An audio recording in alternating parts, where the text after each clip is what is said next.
Everyone knew the Dike mansion. You couldn't live in Ojukute town and not know it. It wasn't just a house, it was a legend. Marble walls, golden gates, foreign cars in the driveway, and a compound large enough to fit a football field. People used to say the Dike family had more money than some banks.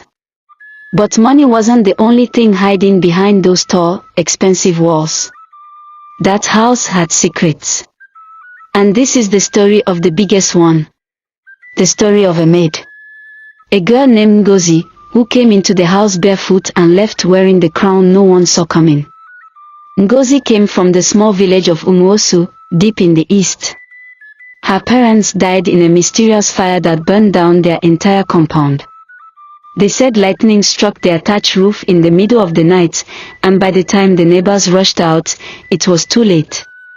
Only one person survived, Ngozi, their only daughter, who had slept outside that night because of a fight she had with her father over a stolen mango. She was just 16. After the burial, no one wanted to take her in. Some said she was cursed. Others feared the fire might follow her. So she was passed from one relative to another, until one day, her distant uncle, who worked as a cleaner in Ojukute, called her to the city.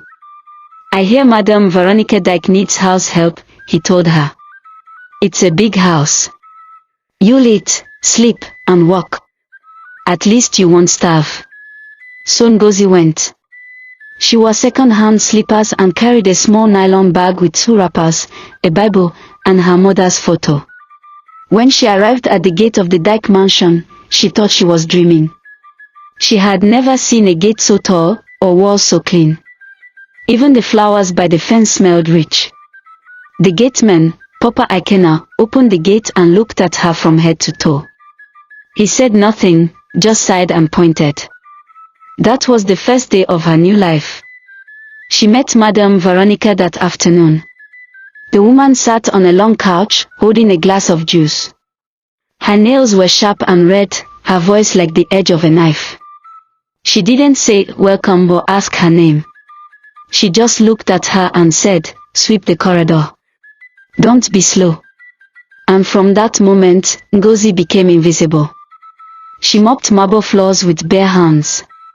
She washed expensive plates she wasn't allowed to eat from. She ironed designer clothes for Madame Veronica's children, Chuka, the proud first son, Amoka, the rude and flashy daughter, and Namdi, the youngest, who was quiet but cold. They all treated her like a moving broomstick. When she greeted them, they didn't answer. When she made a mistake, they shouted. Once, Chuka threw a shoe at her head because his shirt was still damp. Another time, Amoka poured water on her because she forgot to close a curtain. But Ngozi never shouted. She never cried where they could see her. She would go to the backyard, sit near the mango tree, and weep silently. Then she would get up, wipe her face, and return to work. The only person who treated her like a human was Papa Ikena. He would save food for her when Madam forgot to feed her. He would tell her stories in the evening, about how life twists like a snake but always straightens at the end. Ngozi, he told her one day, never think you are small. Small stones can kill big giants. Years passed. Ngozi stayed. She grew into a woman, strong, graceful, and quiet. She still cleaned, still served, but her eyes began to shine differently. She learned how to move through the house without being noticed. She heard things, saw things, but never spoke. She saw when Chuka sneaked girls into the house. She noticed when Amoka came home drunk and crying. She knew Namdi was forging company documents and sending money overseas. But she said nothing. Because what was her business? She was just a maid. Then Madame Veronica fell sick. It started small. She complained of chest pains. Then headaches. Then she collapsed one morning in the bathroom. Doctors came, nurses came, but none of her children did. Chuka was in Lagos, chasing contracts.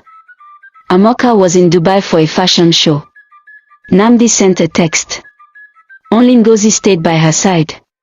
She fed her, bathed her, cleaned her sheets, held her hand at night when she cried in pain. And slowly, the mighty Veronica began to change. She called her name more gently. Ngozi, please bring me water. Ngozi, help me sit. And one night, as thunder cracked outside and rain slammed against the windows, Madame Veronica whispered, "Come closer." Ngozi leaned in. "I need to tell you something," she said. "You deserve to know."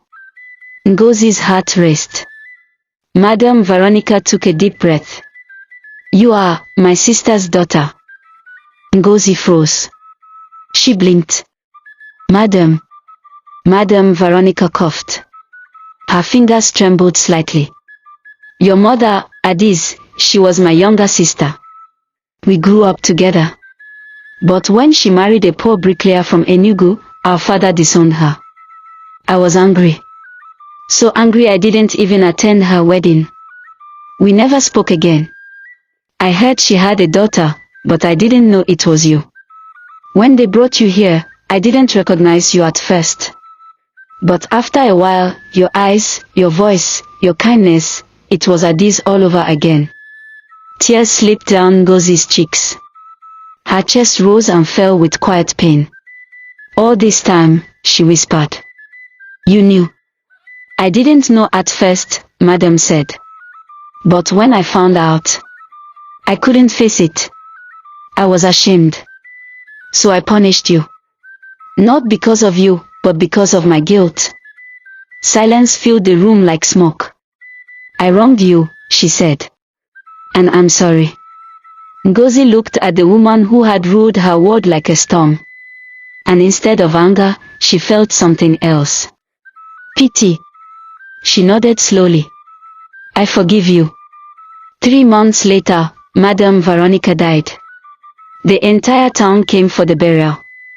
There were banners, horses, uniformed staff in black, loud music, and endless rice. Chuka flew in with police escorts. Amoka arrived in a red designer gown and fake tears. Namdi came last, dark shades, gold chain, empty soul. None of them looked sad. They were waiting for the reading of the will. The lawyer, Mr. Yuba, arrived 2 days after the burial. He was an old man with grey hair and a clean voice. They gathered in the main living room. Ngozi stood near the door, unsure if she should be there. Mr. Yuba opened a brown envelope, removed several papers, cleared his throat, and began. "To my son, Chuka Dike, I leave the sum of N2 million and my black Mercedes-Benz. To my daughter, Amoka Dike, I leave my personal jewelry and the sum of N1 million. To my son, Namdi Dike, I leave my painting collection and N1.5 million. And to my niece, Ngozi is, daughter of my sister Adiz." Everyone turned. Chuka laughed bitterly. Amoka sat up straight. Namdi clenched his jaw. "I leave the rest of my estate. This includes the Dike mansion, all land properties, my 65% shares in Dike Holdings, my savings totaling N490 million, and full control over all family assets." Silence. Then madness. "What?" Chuka roared. "Is this a joke? That girl, that servant. This is fraud." Amoka screamed. "She manipulated our mother." Namdi stood slowly. "This will is fake. It must be fake." Mr. Yuba remained calm. "It is valid. Signed, dated, and witnessed by 2 doctors, a priest, and myself." Ngozi didn't speak. She stood frozen, mouth slightly open, heart pounding. They stormed out, cursing. The next day, she was dragged to court. The media exploded with headlines. Maid inherits mansion. The servant who became madam. Dike family torn apart by wheel of fire. For months, the court battle raged. They hired lawyers. They paid bloggers. They dug into her past. But everything failed. The will stood. Ngozi won. She became the legal owner of everything. But she didn't celebrate. She cried. Alone. The house felt too big. Too quiet. Too haunted. She moved into the master bedroom, where she had once only entered to clean. She sat on the same bed where Madame Veronica had once insulted her. She looked into the mirror and whispered, "Mama, can you see me now?" For weeks, Ngozi didn't know how to live in her new life. The staff didn't know how to address her. Some still called her Ngozi. Others began calling her Madam. Papa Ikena, now retired and living in a small room beside the gate, just smiled each time she passed. "I told you," he said, "some servants are queens in disguise. You just needed time." The villagers now greeted her with respect. Tailors offered to sew her clothes for free. Market women called her our daughter. The same people who used to laugh when they saw her walking behind Madame Veronica now waved proudly as she drove past in the Mercedes she never asked for. But not everything changed for the better. Chuka started calling her constantly. "Let's talk," he said. "I'm still the first son. This house is my inheritance." "No," she replied calmly. "You inherited what she gave you." Amoka showed up crying one evening. Her face was swollen from a bad breakup. "Please," she sniffed. "I have nowhere else to go." Ngozi let her in. Gave her food. Let her sleep in one of the guest rooms. Even gave her some clothes. Amoka stayed for 5 days, then left in the middle of the night with 2 of Madame's gold bracelets. Ngozi didn't call the police. She simply sighed and said, she's still lost. Namdi never came. But one morning, a letter arrived. No name. Just one line. "She always loved you more than us. We just couldn't see it." Ngozi folded it and kept it in her Bible. She didn't want revenge. She wanted peace. She used part of her inheritance to start a scholarship program for girls from her village. She rebuilt her parents' old compound and turned it into a shelter for orphan children. She hired local women to cook, clean, and farm, paying them more than they ever earned in their lives. Every Saturday, she held free medical outreaches in the compound. And every evening, she sat under the mango tree in the backyard, the same tree she once cried beneath, and told stories to the neighborhood children. But she never forgot the pain. One day, a journalist came to interview her for a magazine story titled, "From Maid to Mansion." They asked her, "How did you do it? How did you survive it all?" She smiled gently. "I had nothing but dignity," she said. "And sometimes, that's more than gold." They asked, "Do you have any regrets?" She paused. "I regret that I forgave everyone, except myself. For years, I thought I was less than I truly was. I wore shame like a uniform. I thought silence was weakness. But now I know. Silence is strength. And pain is a teacher." The journalist asked, "Do you think Madame Veronica really loved you?" Ngozi looked toward the sky and said, "Yes.